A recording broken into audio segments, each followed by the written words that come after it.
सियावर रामचंद्र की जय, पवन पुत्र हनुमान की जय। जय हो 33 करोड़ देवी देवताओं की। हेलो एवरीवन, कैसे हो आप सभी। होपफुली आप सभी स्वस्थ और मस्त होंगे अपने अपने घरों में, और पकोड़े शकोड़े बना के खा रहे होंगे, मीठा शीटा बनाकर खा रहे होंगे। और मैं भी बिल्कुल मस्त हूँ। अपनी चल रही है वेट लॉस जर्नी। मैंने 17 किलो वेट लॉस किया है और 32 बार का फार्मूला मैंने अपनाया है। तो ये सब सीक्रेट कि मैंने कैसे क्या किया है वो सब मैं बताने वाली हूँ। मुझे पहले मैं अपना एक परिचय दे देती हूँ छोटा सा। तो सबसे पहले मैं अपनी जो बीमारी है वो बता देती हूँ कि मुझे कौन सी बीमारी है। उसके बावजूद भी मैंने 17 किलो वेट लॉस किया है। ये जो क्लिप चल रही है ये अभी ताज़ा क्लिप है, जो अभी मेरा वेट लॉस हुआ है वो क्लिप आपके सामने चल रही है। तो मुझे जो है शुगर है, थायराइड है, बीपी है, B12 है, विटामिन डी की कमी है, मेरे कंधे में नसों का गुच्छा बना हुआ है, और हर 2 साल में मुझे पथरी हो जाती है। तो ये सभी रोग होने के बावजूद भी मैंने अपना 17 से 18 किलो वेट लॉस किया है। मैं जयपुर राजस्थान की रहने वाली हूँ, जो कि इंडिया में है।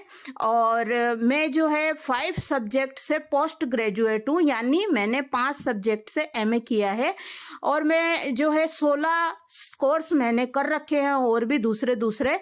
और मैं एक सोशल वर्कर हूँ, और मैं नारी शक्ति के लिए भी सेलेक्ट हुई हूँ।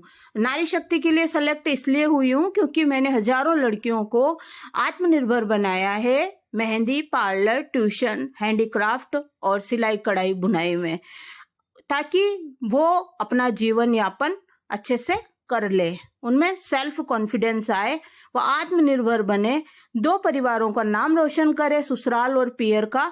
कभी मुसीबत आने पर वो घबराए नहीं, निडर होके खड़ी रहे और अपने बच्चों का लालन पालन अच्छे से करे।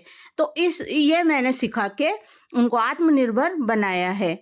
तो चलिए आगे अपन अपनी जो है बात रखते हैं कि मैंने 32 बार का फार्मूला क्या होता है। 32 बार का फार्मूला होता है कि एक रोटी आपको लेनी है, उसके आपको 36 से 40 छोटे छोटे टुकड़े करने हैं, और फिर आपको चबा चबा के 32 से 36 बार आपको चबा चबा के खाना है।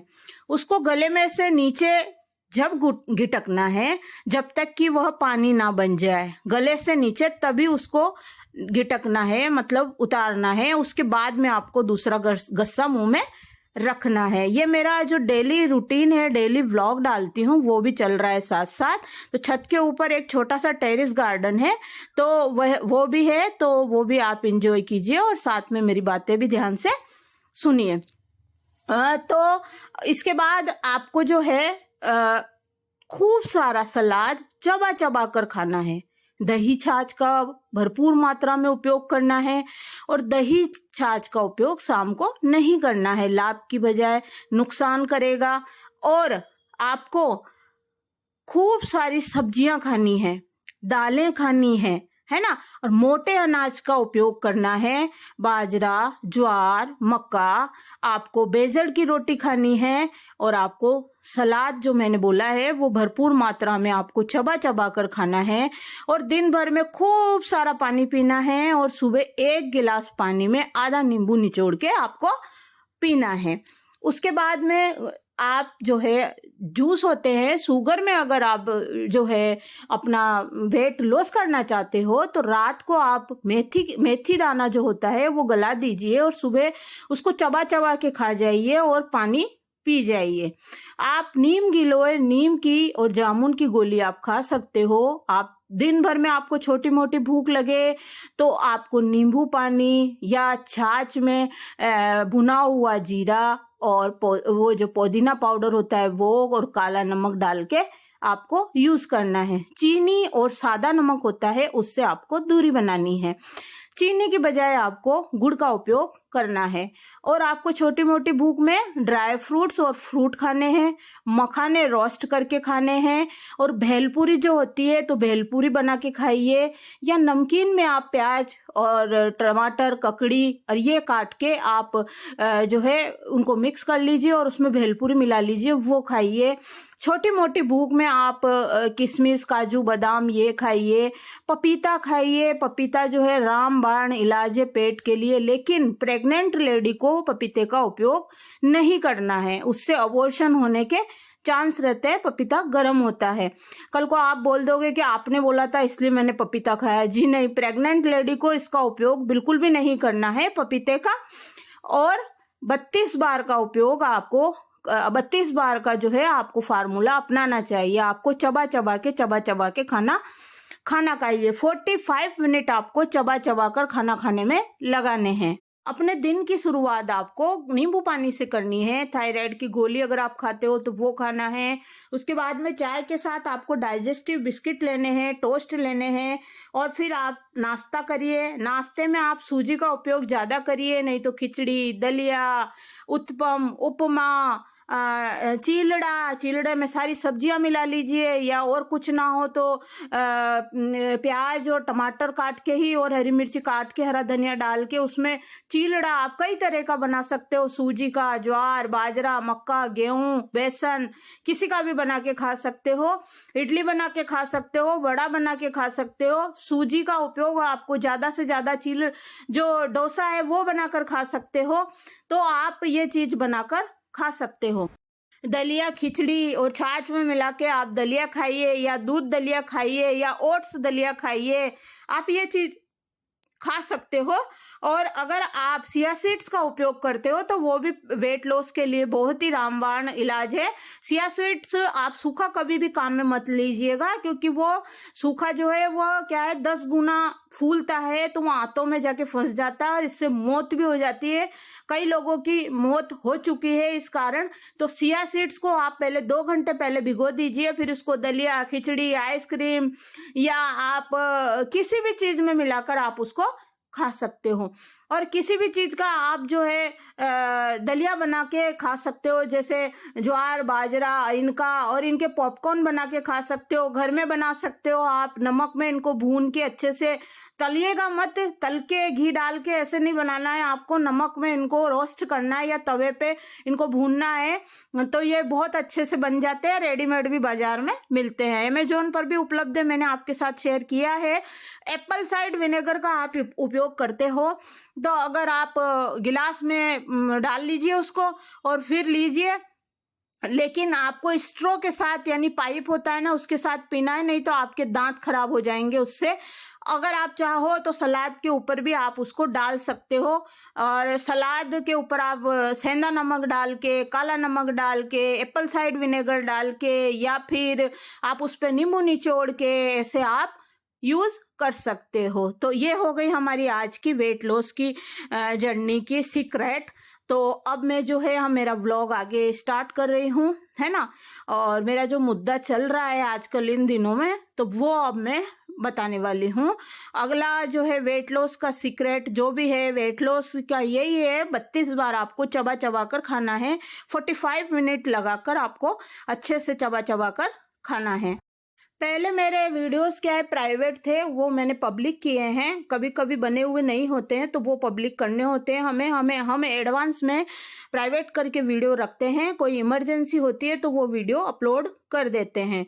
वो वीडियोस आप लोगों को नहीं दिखते हैं, वो हम क्रिएटर होते हैं, जो व्लॉगर होते हैं उन्हीं को दिखते हैं, जो वीडियो बनाते हैं उन्हीं को दिखते हैं। हम एडवांस में वीडियो बनाकर रखते हैं, तो वही वीडियो मैंने आपके साथ शेयर किए हैं।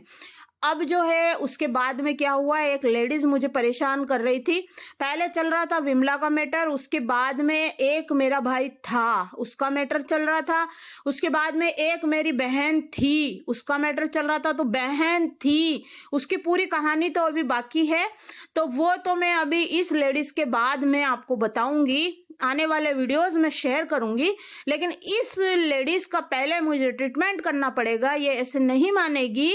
इसने अभी पहले तो इसने फोन कर करके परेशान किया, मैंने कम्युनिटी भी शेयर की है और कई वीडियोस भी बनाकर डाले हैं। लेकिन इसने अपनी बेटी के द्वारा मुझे कमेंट करवाया, जो कि खुशबू नामक आईडी से मुझे कमेंट आया है, और कमेंट माँ बेटी पे करवाया है। तो मैं बेटी हूँ और माँ यानी मेरी मम्मी उमा देवी, जो कि कुचील में रहती है। कमेंट उनके लिए किया गया है। तो भाई इसको मिर्ची किस बात की लग रही है, खिसियानी बिल्ली खंबा नोचे। तू अपनी मर्जी से गई, तू पर पुरुष के साथ गई, तू पर पुरुष के साथ जाके और चलो वो गलती करी, उसके बाद में तू चुपके से वहां 3 4 5 दिन जितने भी दिन तू रही, तो तूने बताया नहीं कि मैं यहाँ पर हूँ और इतने दिनों से हूँ। तूने फोन नहीं उठाए किसी भी बंदे के। तू झूठ बोल रही है कि फोन नहीं आए। फोन मैंने भी किए हैं, मेरे भाई ने भी किए हैं, खुद के फोन से किए हैं, मम्मी के फोन से किए हैं, तो फोन नहीं उठाए गए तुम लोगों के द्वारा, और हमें यह सूचना नहीं दी गई कि यहाँ पर यह लेडीज मौजूद है ना। मैं किसी का यहाँ पर नाम नहीं लेना चाहती हूँ। बाकी इस लेडीज का मैटर चल रहा है, तो मुझे ये बताना बहुत जरूरी है कि ये लेडीज किसी और के साथ गई थी और 5-6 दिन उनके घर पे रुकी थी, और हमें जो है इस बात की सूचना नहीं दी गई और छुपाया गया। और मेरा भाई किशनगढ़ जो मोड़ है वहां पर वेट करता रहा दिन से लेकर रात तक कि अब फोन आए, अब फोन आए, अब फोन आए। मेरे भाई को पागल बनाया गया और उसको बताया नहीं गया, उसके फोन नहीं उठाए गए। उसने मम्मी के फोन से भी फोन किए थे और ये सब सबूत हमारे पास हैं। मैंने भी फोन किए थे, है ना। तो मुझे ये बताया गया, किसी ने मैसेज करके ये बोला कि हाँ हम गांव पहुंच गए हैं, लेकिन मेरे पास जो उस लेडीज की बेटी है वही है और वो लेडीज नहीं है। वो लेडीज ऑटो में बैठकर जा चुकी है, वो लेडीज उस गांव में नहीं है। मुझे और ये मेरे पास सबूत है, मेरे पास स्क्रीनशॉट है, मेरे पास वीडियोस है और मेरे पास जो कॉल रिकॉर्डिंग होती है वो भी मौजूद है। इस बात का ये सबूत है। कहने का मतलब ये है कि जब तू अपनी मर्जी से गई है तो तू कमेंट करके और फोन करके और क्या सिद्ध करना चाहती है? तू अपने हाल में मस्त रहे ना, क्यों परेशान करती है सबको? हैं? आज मैं गाइस थाने में गई थी और बस मेरा काम हो गया थाने में, और आज गई थी मैं। ट्रीटमेंट तो करना बहुत जरूरी था ना। अब आ तू जयपुर में, आए तेरे रिश्तेदार जयपुर में जितने भी हैं, जो भी हैं आए, अब आके दिखा दे। तेरा ट्रीटमेंट तो करना जरूरी था ना। तू ऐसे तो मान नहीं रही थी, तूने कमेंट करवाया, वो भी मेरी माँ के ऊपर। तेरी है ना हलक में है ना हाथ डाल के तेरी जबान खींच लूंगी मैं। जो तू मेरे मम्मी के है ना पैर की नाखून के बराबर भी नहीं है। मेरी मम्मी अपने पति को छोड़े बैठी हुई है, दोनों में तलाक नहीं हुआ है, लेकिन आज भी मजाल है कोई उंगली उठा दे। मजाल है। तेरा फोन क्यों तोड़ा गया था बताऊं? यहाँ पर बताऊं? तेरा फोन ऊपर से छत पे से नीचे जमीन पर क्यों फेंका गया? बाड़े के अंदर क्यों फेंका गया बताऊं? मैं क्या कर रही थी तू फोन से? किससे बातें कर रही थी और किससे बातें करती थी तू फोन ले लेके? हैं? गांव वालों से फोन ले लेके और खुद के फोन से खुद का फोन क्यों तोड़ा बताऊं मैं? हैं? तू मेरी मम्मी के नाखून के बराबर भी नहीं है। जहां पर रहे मस्त रहे, मुझे मत छेड़। तू मेरे मधुमक्खी के छत्ते पे पत्थर मत मार। सारी कॉल रिकॉर्डिंग है, सारे सबूत मेरे पास मौजूद हैं। कर ले जा, तेरे को जो करना है कर ले। क्या करेगी तू? कर ले। थाने में मैंने बात करी है, उन्होंने बोला है कि जितने भी कमेंट आ रहे हैं सबके स्क्रीनशॉट लो। वकील साहब से बात करी, वो भी यही बोल रहे हैं, ये सब सबूत के तौर पे काम आएंगे। और जितनी भी कॉल रिकॉर्डिंग है वो सब मैंने सुना दी है, और सारे सबूत और कर तू कॉल और करवा किसी रिश्तेदार से। जो रिश्तेदार तेरी गारंटी लेगा, जो गारंटर बनेगा, बिचौलिया बनेगा, जो दलाल बनेगा तेरा। दलाल कहने का मतलब गलत वे में मत लेके जाना गाइज। मतलब ये है कि जो इसकी गारंटी लेगा, जो फोन करेगा, यानी इसकी गारंटी ले रहा है, अनलीगल गलत लेडीज का साथ दे रहा है, वो सबसे पहले फंसेगा। उसी पे मैं सबसे पहले केस करूंगी कि तू किस आधार पे इस औरत की गारंटी ले रहा है। किस आधार पर? तू जानता है इस औरत को किस आधार पर ले रहा है? क्या कांड करके गई है? कितने कांड इसने किए हैं कि ये अलग अलग जगह जा जाके केस करती है, लोगों को फंसाती है। ये इसका काम है। कितनी जगह ये पति के मरने के बाद 3 महीने में चली आई है ये दादू द्वारे के अंदर। सोचिए आप, एक औरत होती है ना, वो अपने बच्चों को देख के पूरी जिंदगी गुजार देती है। ये कितने आदमियों के पास रहकर आई है? हैं? बताऊं सबूत? और कितने किस किस के जेवर खाए हैं बताऊं मैं? एक जने के तो जेवर खा रखे हैं बताऊं मैं? ये गाइस व्लॉग चल रहा है। मेरे हस्बैंड है ना, जो शॉप पर हमारे जो ओनर है शॉप के, जो मतलब ओनर क्या, जो हमारी रेंट की शॉप है, जो दुकान के जो मालिक है ना, उनकी लड़की की उसमें गए थे। तो वो जो 2 फोटो हैं वो उनके हैं। और ये जो कन्यादान का सामान है, इस लेडीज की भूख नहीं मिट रही है। मैंने यहाँ पर इसके जो है 6.5 लाख का सामान दिया है। कन्यादान का एक एक सामान जो है कंपनी का है, ब्रांडेड है, एक एक सामान। केवल हमारे यहाँ पर 2-3 चीजें नहीं दी जाती है। तवा नहीं दिया जाता है, और चाकू नहीं दिया जाता है, और गैस का चूल्हा नहीं दिया जाता है। हमारे यहाँ लड़की की शादी में ये नहीं देते हैं 2-3 चीज। तीखी चीज नहीं देते हैं, और गैस का सिलेंडर नहीं देते हैं, चूल्हा नहीं देते हैं। इन 3 या 4 चीज को छोड़ के हर चीज 6 चीज यहाँ पर मेरी मौजूद है। 2 कट्टे आप बोरे भर लो, इतने तो बर्तन है, और इतने कपड़े, इतनी ज्वेलरी, और इतनी महंगी महंगी ब्रांडेड साड़ियां सारी है ना। और ब्रांडेड सारी चीजें मैं 15 दिन तक स्वामी जी को दुकान छोड़ छोड़ के लेके गई हूँ। स्वामी जी दुकानदारी छोड़ के मेरे साथ घूमते रहे, पेट्रोल अलग जलाया, अपनी दुकानदारी का जो है वहां पे उनको वो नुकसान हुआ जो अलग, वो सब चीज तो अलग है। उसके बावजूद मैंने इस लेडीज को ये कन्यादान का सामान है सारा, ये दिया है, जो तो दिया ही है। इस 6.5 लाख के अलावा इस औरत को मैंने 75,000 की ज्वेलरी दी है। एक मोटी पायल की जोड़ी है, और 8 मोती थे सोने के मोटे मोटे, और मंगलसूत्र का पेंडल था। 8 मोती थे या 6 मोती थे, मुझे याद नहीं है अच्छी तरीके से, 8 थे या 6 थे। मोटे मोटे धारी वाले मोटे मोटे जो पोले नहीं होते हैं वो मोती थे, और मंगलसूत्र का पेंडल दिया, और जो है मैंने इसको पायजब दिए मोटी मोटी, और बहुत सारी मैंने इसको साड़ियां दी है, बहुत सारे ब्लाउज दिए हैं, इसकी बेटी को कपड़े दिए हैं, इसके बेटे के लिए सामान लेके गई खरीद के, वो अलग चीजें हैं ये सब। तो भी इसकी भूख नहीं मिट रही है, ये मेरी मम्मी पे उंगली उठा रही है। ये तेरी बेटी नहीं थी? तेरी बेटी की शादी नहीं करी मैंने? तेरी बेटी की शादी इतने अच्छे घर में मैंने कर दी, और तुझे क्या चाहिए? तेरी भूख मिट नहीं रही अभी भी? गनीमत मान, गनीमत, जो तुझे इतना जो है इतना अच्छा घर मिल गया और शादी हो गई वहां पर। गनीमत मान, एहसान मान मेरा। एहसान भूल के तू कमेंट करवा रही है, शर्म आनी चाहिए तुझे। तू किशनगढ़ में भी पाबंद हो गई, यहाँ जयपुर में आ, तू यहाँ पे भी पाबंद हो गई। तेरे सारे रिश्तेदार करो फोन तुम। गाइस ये देखिए सब चीज ब्रांडेड है, ये देखिए आप खुद देख लीजिए।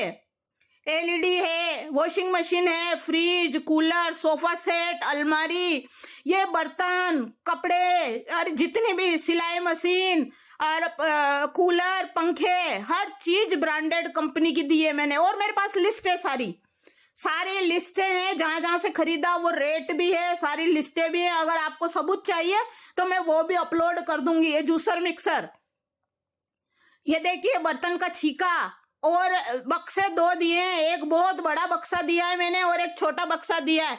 2 बक्से दिए हैं, और वो भी एकदम भारी वजनी, और अलमारी भी मैंने भारी वजनी दी है ना। प्रेस वगैरह और जितने भी आइटम है, प्लास्टिक के आइटम भी मैंने दिए हैं, है ना। और साड़ियों पे रखने के सामान, साड़ियों पर पैसे, साड़ियां भी सभी एक बहुत महंगी हैं, 2,500-3,000 हजार की साड़ियां हैं। हर चीज मैंने रखी है, हर चीज बेटी की तरह, बेटी मान के मैंने शादी करी है। ये देखिए छीका, जो आलू प्याज की टोकरी का रखने का होता है वो, एलईडी, क्या चीज की मैंने कमी छोड़ी है देखिए आप। इससे पहले भी मैंने एक लड़की की शादी करी है, उसके मैंने, अब मुझे पता नहीं कि कितने रुपए लगे, लेकिन मुझे 1.5 लाख रुपए बताए गए।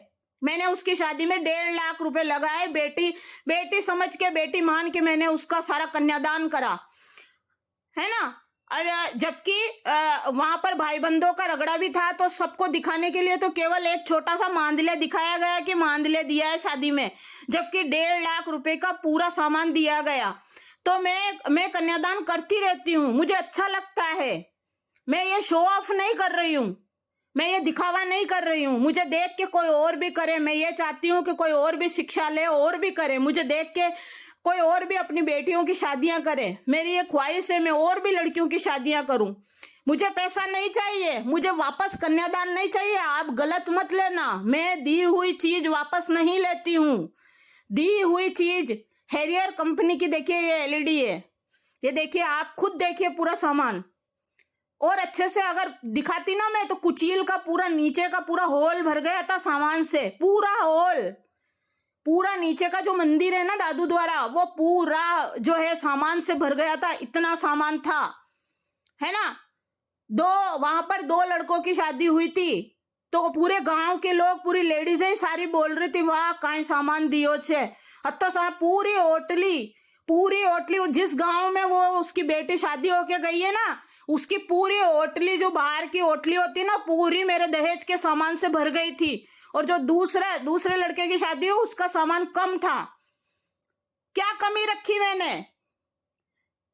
साली फिर भी तेरी भूख नहीं मिट रही, क्या कमी रखी मैंने तेरी बेटी की शादी में, कन्यादान में?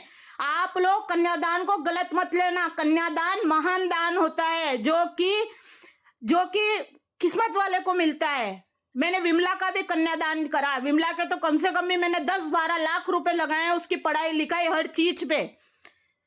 1.25 लाख रुपए तो मैंने नगद दिए हैं विमला को, और ज्वेलरी, और 20-25 हजार के उसको भी कपड़े दिए हैं, वो भी 2.5-3 हजार की साड़ियां। ये सारी साड़ियां गाइस 3-3 हजार की है।